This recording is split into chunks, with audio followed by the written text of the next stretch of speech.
Hey everybody, welcome to Never Too Old for YA. This week we'll be discussing the sections Safe with Them, Through Your Best Friends, and Every Last Word by Tamara Ireland Stone. You can find us on Instagram and Facebook at Never Old for YA. This podcast is streaming on Spotify, Apple Podcasts, Google Podcasts, iHeartRadio, YouTube, and Facebook. Hey, Kels. Hey, Mel. So we must tell everybody our plans before we get started. So we're kind of putting the show on pause for the next couple weeks, taking a little bit of time off. So this is going to be our last episode for a couple weeks, but we look forward to getting back with you guys. Yeah, so our next episode looks like it's going to drop on Friday, May 6th. Yeah. Last week, we were like, oh, this section didn't give us much. Like, there's probably going to be a short episode. There wasn't much that happened. And then it ended up being like a 20 or 25-minute episode. So, like, I'm kind of thinking the same thing here. But that's still a really short episode, though. Yeah, that's true. But, I mean, with the website we use to make the videos on YouTube, they cut you off at 30 minutes unless, like, you pay for, like, the premium version or whatever. That's true. So we're kind of constrained by that. So if you're ever wondering why all of our episodes are like 30 minutes or less, that's why. We don't want to lie to you. We're broke. But also, I mean, like, I don't know, usually 30 minutes we can cover everything. Yeah, pretty much. So back to the episode. What did you think about this section, Kels? I liked it. There was actually quite a few developments, honestly. You're not going to want to listen to this episode probably unless you've been keeping up with the reading and you've read all these chapters, or if you're just listening along and like you've been listening like to each episode without reading, then yeah, I guess it would be all right. But like, yeah, if you're trying to read along and you're behind, don't listen to this episode yet, because there's a lot of spoilers if you're behind. Yes, we're getting into the good part of the book. It starts off with Sam at Sue's office, and Sue was like running late that day because she had an emergency. One of her clients or patients, whatever you want to call them, needed her at the hospital. And Sam kind of I found this funny that she's like, sometimes I forget that Sue has other patients because she's the only one there, like in that time slot or whatever. Like there's nobody else in the waiting room. I highlighted that because it, like, the light bulb went off in my head, like, oh my gosh, I'm not the only client she has. Like, I'm not the only person she sees. Like, I don't know why that made me giggle too. I was like, wait a minute, that's so true. Yeah. But then the part about like how she's like, Sue deals with a lot from me, but at least I don't need her so much that like she has to like drop everything and go to the hospital to like be there for me. So it was kind of interesting that like she sees her like advantages or whatever that she has, like her OCD isn't as bad as like she sometimes I guess thinks it is or whatever. Like, right. It kind of put everything into perspective again. And then of course during the session, Sam confesses to Sue that she hasn't been taking her sleep medication for like over 2 months. And Sue, of course, gets on to her about that and is like, you know, this is the treatment plan we've come up with for you. It's working. Like, you can't change your course of medication without like consulting me first, that kind of thing. So yeah, like she kind of got in trouble for that, understandably. Like we saw that coming, I think. All of us probably did. Because Sue like kind of confronted her about it. She's like, why do you look so tired? And then like Sam was just like, okay, screw it, I'll just be honest and tell her. Another interesting thing that she mentioned, not to Sue, but like in the narrative during the appointment, was that Sue asked her like, why can't you write during the day since she's been staying up all night writing? And Sam like explains kind of that that she needs it dark and quiet when she writes. Like she needs to be like in the theater, like when her and Caroline write together, it's dark and quiet there, or at the pool, like when she goes swimming at night, like it's dark and quiet there. Like, you know, like she can't really do it like during the day and when it's like, you know, when there's too much light and like other distractions and stuff. I found that kind of interesting. It kind of ties in, I feel like, with how she's kind of keeping so many secrets from everybody. Like, Yeah. the poetry is a secret from the eights. The OCD is a secret from like everybody except Caroline. Until recently, like her liking AJ, like her crush on AJ was a secret from him. You know, he didn't know that she liked him either. So I really liked the interaction she had with Sue.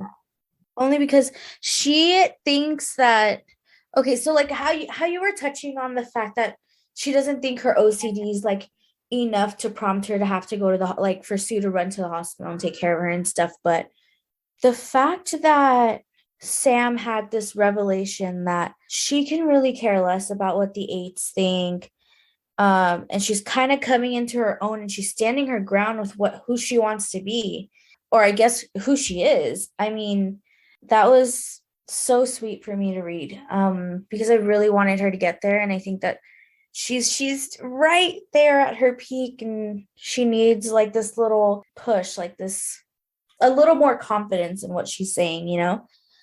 When you go in to see a therapist or like a psychologist, they basically tell you, like, we're not going to be in this relationship forever. The goal is to get you healthy enough to be able to do it on your own. And I'm so excited to see Sam, like, maybe not do it completely on her own, but she will have less and less appointments. And I think now that she's got Poets Corner and she's got Caroline and she's got AJ keeping her brain like occupied and not always, over obsessive, I think it's great for her. She does tell Sue, though, that she really likes AJ. But I'm so proud of her that she's not over obsessing over the fact that AJ just wants to be friends. So she knows that she really likes him, but it doesn't become quite the obsession that someone in her position would already automatically have, right? Because she had that obsession with Devin, his ex-girlfriend. I was really excited for that. And the fact that she's just coming into her own. Like, she's just like, so, I can't explain it. Like, she's just so she's so strong in a way now. And I love that. I love that she's getting rid of like the timid, shy girl, the one that stands in the background of the eights and kind of just goes with the flow and fears she's going to upset somebody. So she kind of like runs away. I think that she's starting to own herself now, and I'm really excited. Yeah, I'm really excited to see her pull away from the eights more. I mean, she already has been, but like her actually coming out and saying it, that, she doesn't really care as much as she used to what they think. Like, they don't have as much of a hold on her as they used to. Like, that was really great. Like, I've been wanting to see her get to this point, and now she's there. Before we move on to the next chapter that we read in the section, I highlighted the very last sentence of the first chapter that we read. Basically, she turned the crazy eights into 8 new friends, and she named them off: AJ, Caroline, Sydney, Cameron, Abigail, Jessica, Emily, and Chelsea. My 8 new friends. I loved that. I love that so much. The poetic nines. Oh, perfect. Take us into I love that. I'm sorry, like, I highlighted it. If I could like make it bold and stuff, I think, like, I don't know, that was just like she's finally opening her eyes to possibility of like new people, new friends, new love, new Sam, and I'm really happy for her. Me too. So the next chapter starts off with Sam pulling into the parking lot because she's going to swim, and write, because that's where she writes all her material for Poets Corner, and that's just where she feels most safe and at home, and she's just enjoying her quiet time, her alone time. And this chapter is kind of just going through like the process of like how she comes up with things and stuff. But at the end of like her swimming stuff, she gets a text. and she notices she doesn't recognize the number. So she opens it and it reads, "You were really good today." She has no idea who this number is. It's not saved in her phone. She asks who it is, and it's AJ. It's AJ. So she sees that it's not a group text. It's just him solo texting her. And I was like all giddy at this point. I was like, oh, something's gonna happen. Something's gonna happen. Okay, anyways, she texts him back and she kind of doesn't want to ever end this conversation. So they're kind of just like, I don't know. You know, when you know somebody's flirting with you over text, like it just, I don't know. Do you know? Kind of doesn't translate well in my experience, kind of. Really? Sort of. Sometimes. Like if you're not really sure if the person likes you or whatever, then like it's kind of like, okay, like am I reading too much into this or are they actually flirting? And I think that's kind of where Sam's at. Yeah, Sam's at that same point. She's like, I'm not too sure, but I'm gonna flirt and see what happens. So she definitely, and this is so not Sam. This is not the same girl we've read about, and like it's just not the same girl from the beginning of the book at all. And I'm just like, yes, finally. He's basically asking her, like, what's up? What are you doing? And she's like, oh, I'm just writing. And he's like, oh, sorry, I didn't mean to interrupt. And she goes, you didn't. And then he was just telling her, the next text is just him telling her, like, how much he loved her poem that day that she read. And she was so happy. And basically, the conversation ends and she says, thanks. That's not enough for Sam. She's like, this is my chance. I gotta shoot my shot, right? So she goes, remember when you asked me if I had a favorite place to write? And he says, yeah, that's where I am, she tells him. He's intrigued. He's like, okay, what's going on?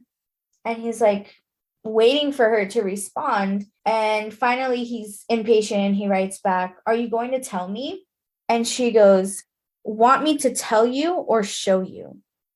The flirting's real. The flirting, oh my goodness. Anyways, she immediately regrets sending that text. She's like, oh my God, who do I think I am? Like, this is not me. And like, before she even overthinks it, like, she sent it.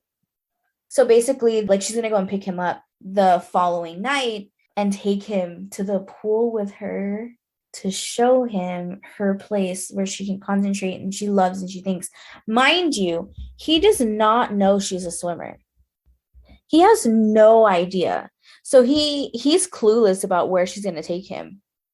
That's true. Like nobody knows she's a swimmer. Like the Crazy Eights don't, and then nobody from Poets Corner knows. So like, it's just something she kind of keeps to herself. Like, so this is like a pretty big step. Like her taking somebody to the pool with her and like letting them into like her space. So, so the next day at school, two of the Crazy Eights, Haley and Caitlin, get in this like argument over a social media posted picture. I thought it was completely pointless, but I don't know. Am I being over dramatic? I thought it was pointless. What do we need? I'm so sick of these girls. Like, you already know the word I want to replace girls with. Like, I'm done. I'm done with them. They need to just go away. I thought it was kind of pointless, but kind of not also because it just really shows how trivial they are in Sam's life at this point and like just the drama that they create out of nothing basically all the freaking time and just how fed up Sam is with it. Like, so I feel like it was kind of necessary for us to really get that part out of it. You know what? You're right. You're right. I get it now. Okay, I'll let it slide. But it does show us how like the toxicity of this friend group really is, because they're fighting over absolutely nothing and it's just blown out of proportion. One girl's crying, the other one's mad. Like, I was just like, okay, whatever. And moving on from these chicks, let's get to the real good part. Okay, so that night after school, I'm so excited. Okay, sorry. That night after school, Sam's getting ready to go to the pool, but she's going to pick up AJ first. Mind you, he has no idea what he's getting himself into. He's just going with her. She pulls up, it's completely empty, and he realizes he's at the pool and he's like, "This is where you write?" And she's basically like, "Yeah." And they get in their swimsuit and stuff. And I want to go back like a couple of episodes, right? There was a sentence or two about how much makeup Sam wears. For some reason, I was thinking of Sam like fresh faced, like no makeup, like just natural beauty, which I'm sure she probably would be if we saw her, but I didn't realize how much makeup she wore. So basically, AJ is going to see Sam like completely barefaced, and she just like does not care.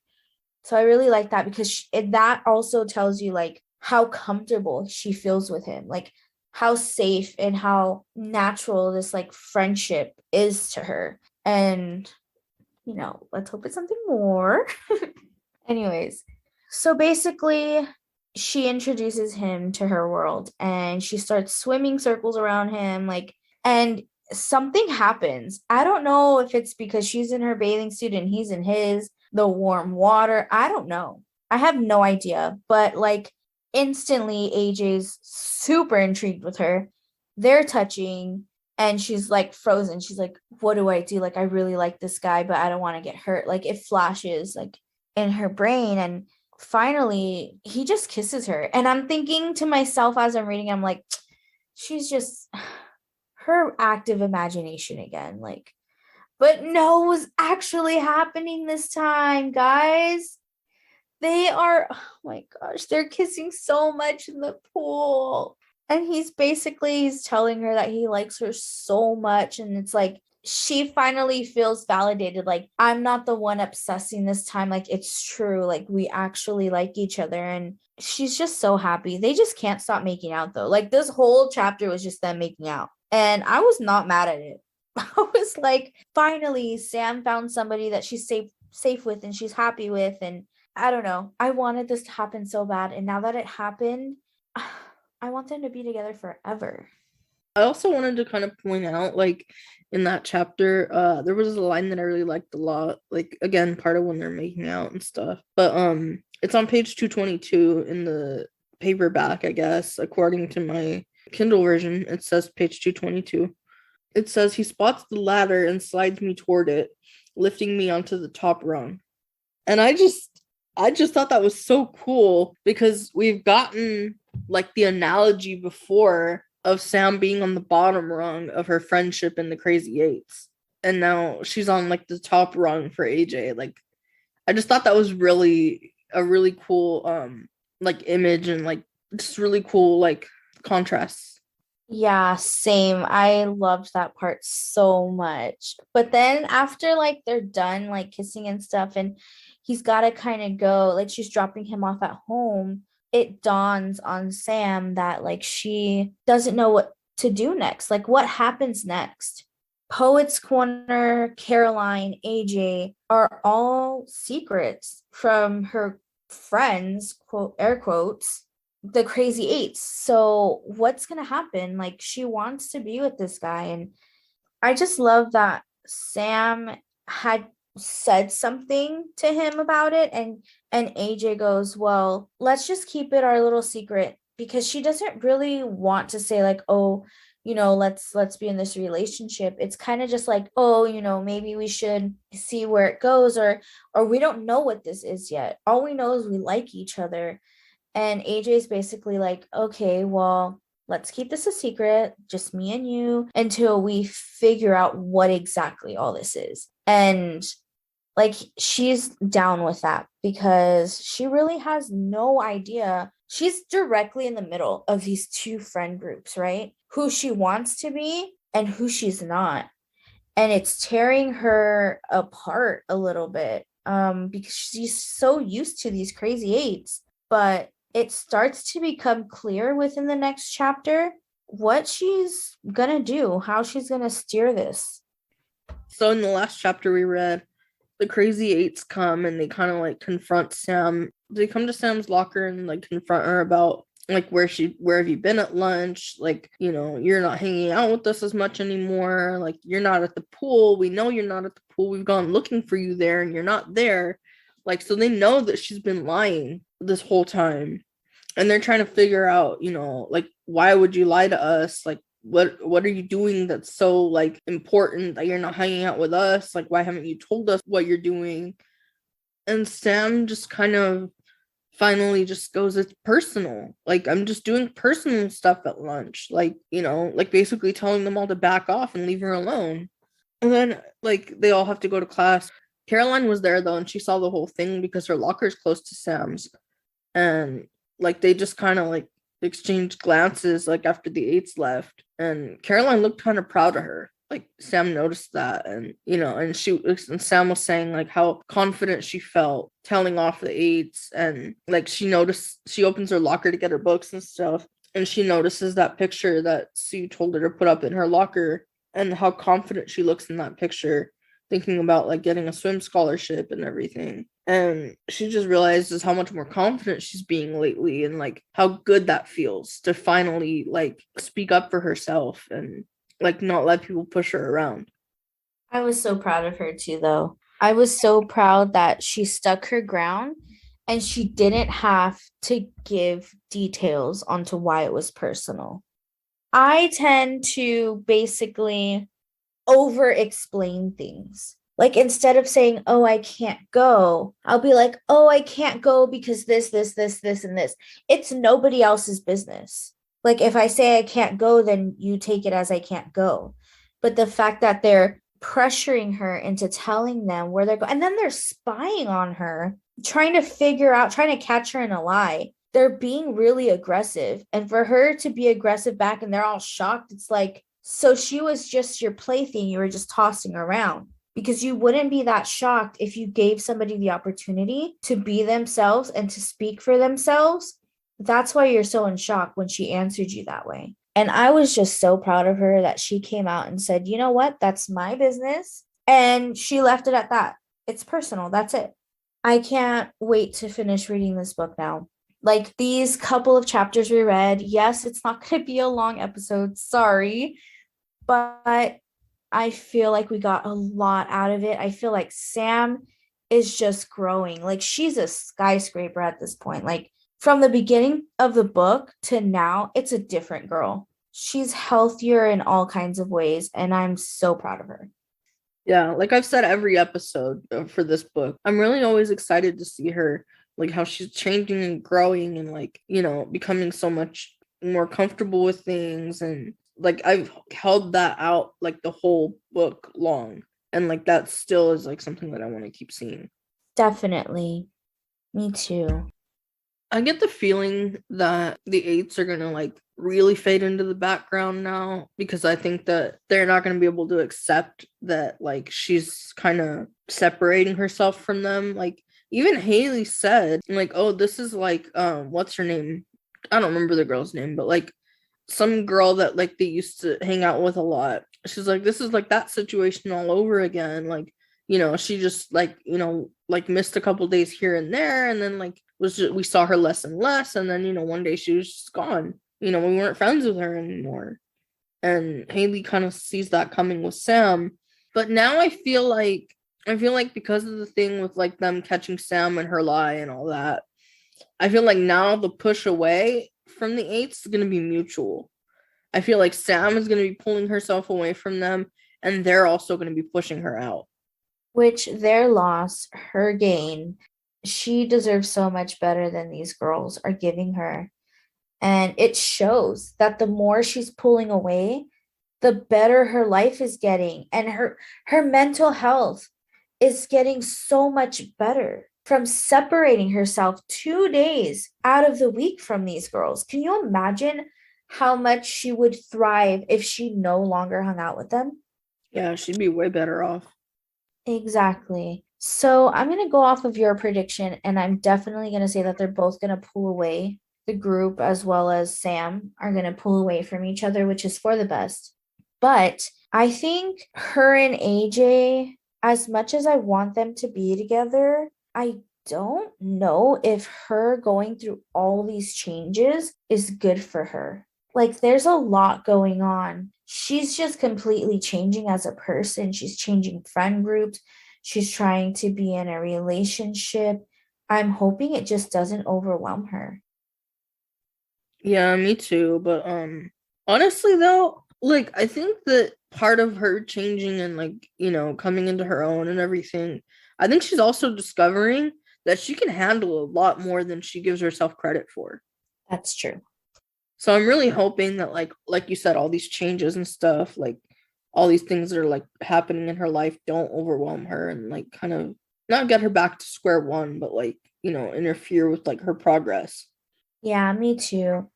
I'm so happy for her. I'm so proud of her. And I think AJ's the best thing for her. And I also think that it's just her time to be her authentically and to love herself, because from what we read, she's a pretty cool girl.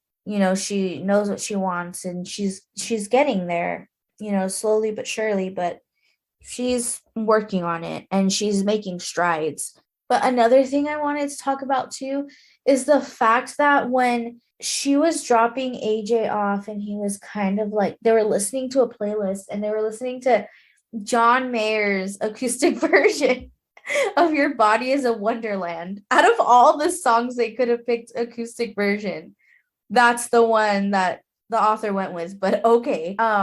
He told her that he wrote a song for her. That was so cute.